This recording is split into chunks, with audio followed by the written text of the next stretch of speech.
निर्मोही अखाड़ा। महाराज पटियाला, संगरूर, फरीदकोट, नाभा तथा कलासिया के नरेशों की आपसी चर्चा के बाद इस अखाड़े की स्थापना की गई। ये एक तरह से ये मैं देख रहा हूं कि अखाड़ों की स्थापना में इस अखाड़े की स्थापना का अलग स्वरूप है, और जो भी अखाड़े आए, स्थापना हुई उनकी, वो सनातन धर्म की परंपरा के अनुसार हुई। उसमें राजतंत्र उस रूप में प्रत्यक्ष या अप्रत्यक्ष रूप में उसकी भूमिका न के बराबर रही, लेकिन श्री पंचायती निर्मल अखाड़े की स्थापना में महाराज पटियाला का विशेष योगदान रहा। अगर हम कहें तो 100 वर्ष से अधिक पहले 1862 में, हाँ, संवत 1855, हाँ 55 में शुरू हो गया होगा, और करते हुए 62 का 1864 में वस्तुतः गुरु नानक देव जी की कृपा से निर्मल संप्रदाय स्थापित हुआ। इस अखाड़े का जो प्रारंभ हुआ था, हमारे पूज्य गुरु नानक देव जी, तो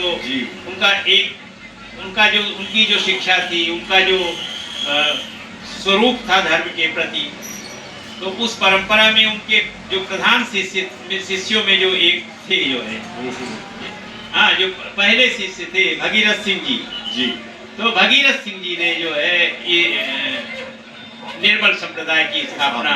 अच्छा, एक विशेषता इस निर्मल संप्रदाय की कि ये संप्रदाय ओमकार यानी ईश्वर एक है। समाज में सनातन धर्म का प्रचार प्रसार पूरी तन्मयता से, पूर्ण समर्पण भाव से करने 5 जो हैं वो गेरुए वस्त्रधारी संतों को सारे वेद शास्त्र सबका अध्ययन करने के लिए उन्होंने उनको बाहर भेजा। जो ब्रह्म का जो स्वरूप है वस्तुतः वो निर्मल ही है। परम वो परम ब्रह्म जो है वो निर्मल है, सुक्रम है, दैदीप्यमान है। अध्ययन के लिए भेजा, शास्त्रादि के अध्ययन के लिए, वेद के अध्ययन के लिए उनको गेरुआ वस्त्र के साथ भेजा उनको। अच्छा, एक और आपने 5 की संख्या का तो स्मरण हुआ है कि पंच ककार ही तो इसका चिन्ह है। हाँ, वो पंच को ही लिए। देखिए, हाँ। पंच जो है तत्व है जी, पंच तत्व, क्षिति जल पावक गगन समीरा, इसी से है सृष्टि है। सब सारा का सारा जो स्वरूप है, परिवार शिविर होते हैं, उन सभी में गुरु ग्रंथ साहिब विराजमान रहते हैं। मोरिया सिक्का जगत विच नानक निर्मल पंथ चलैया। गुरु नानक देव ने निर्मल पंथ चलाकर एक अनोखा उपहार सनातन जगत को दिया है। और अब इस बीच में प्रोफेसर शुक्ल जी के साथ जुड़ने के लिए आ गए हैं डॉक्टर तिवारी।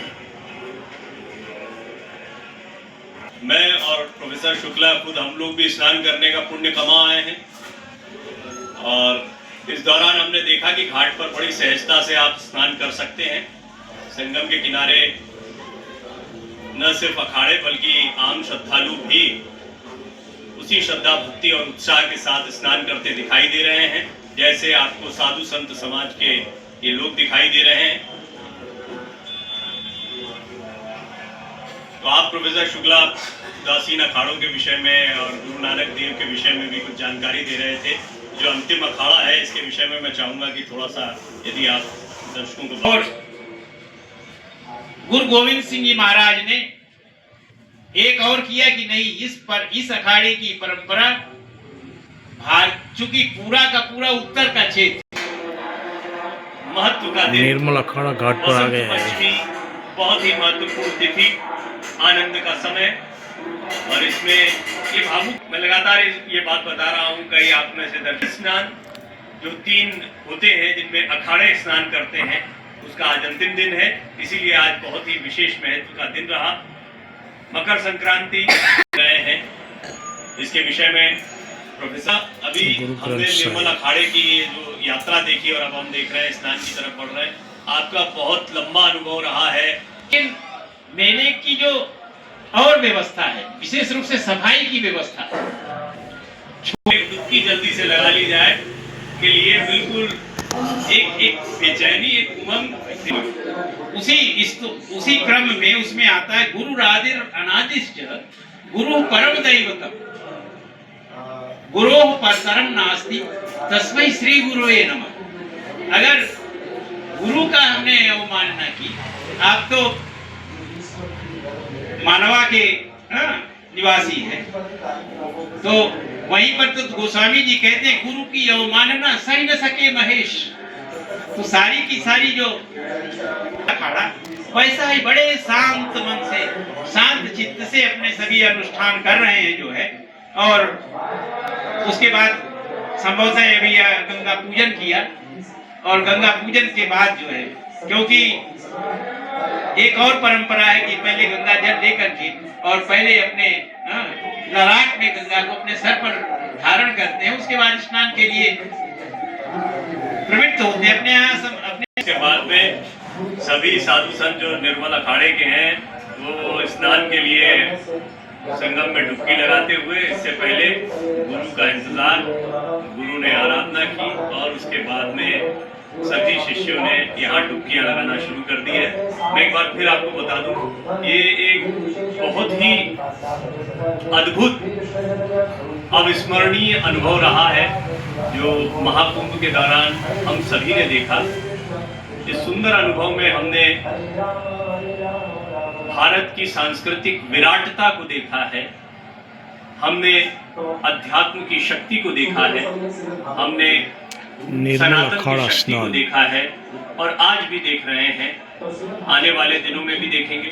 पंचमी का लास्ट 2025 स्नान है। तो हर दिन को बहुत महत्वपूर्ण माना गया है, प्रत्येक दिन अहम होता है, लेकिन इसमें अमृत स्नान जो पहले शाही स्नान के नाम से जाने जाते थे, इनका बड़ा विशेष महत्व होता है। तो तिथियों की वजह से, दूसरा इन्हीं अखाड़ों की वजह से जो महाकुंभ की पहचान होते हैं, हमारी सांस्कृतिक धरोहर, हमारी विरासत को बताते हैं कि हमारी आध्यात्मिक जड़ें, सांस्कृतिक जड़ें कितनी गहरी हैं। कहा भी जाता है कि भारत के इतिहास को जानना है तो इन अखाड़ों को जानिए, और जब आप इनके बारे में जानते हैं तो आप जानते हैं कितनी प्राचीन परंपराओं को ये अपने भीतर समेटे हुए हैं और आज भी अनवरत वो परंपराएं जारी हैं। उनकी गरिमा, उनके प्रति श्रद्धालुओं की आस्था जस की तस बनी हुई है। और एक बार फिर संगम के तट पर आप देख रहे हैं वही सुंदर नजारा जो सुबह आपने विभिन्न अखाड़ों के लिए देखा। हर अखाड़े को आप तक दूरदर्शन के कैमरा ने पहुंचाया। हमने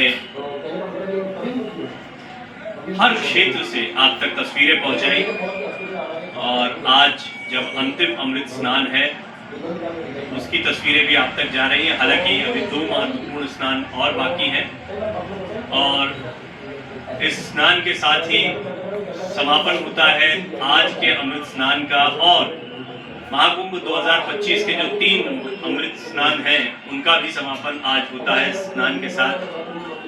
दूरदर्शन की पूरी टीम ने लगातार सुबह 3 बजे से अभी तक आप तक ये तस्वीरें पहुंचाई हैं, चाहे वो रेल हो, झूसी हो या संगम नोज पॉइंट हो, इसके अलावा पूरा संगम क्षेत्र क्यों ना हो, हेलीकैम के जरिए हमने आपको वो तस्वीरें भी दिखाई और कोशिश की कि कोई तस्वीर आपसे चूक ना जाए। आज का अनुशासन, आज जिस तरह से व्यवस्थाएं की गई वो देखते ही बनता है।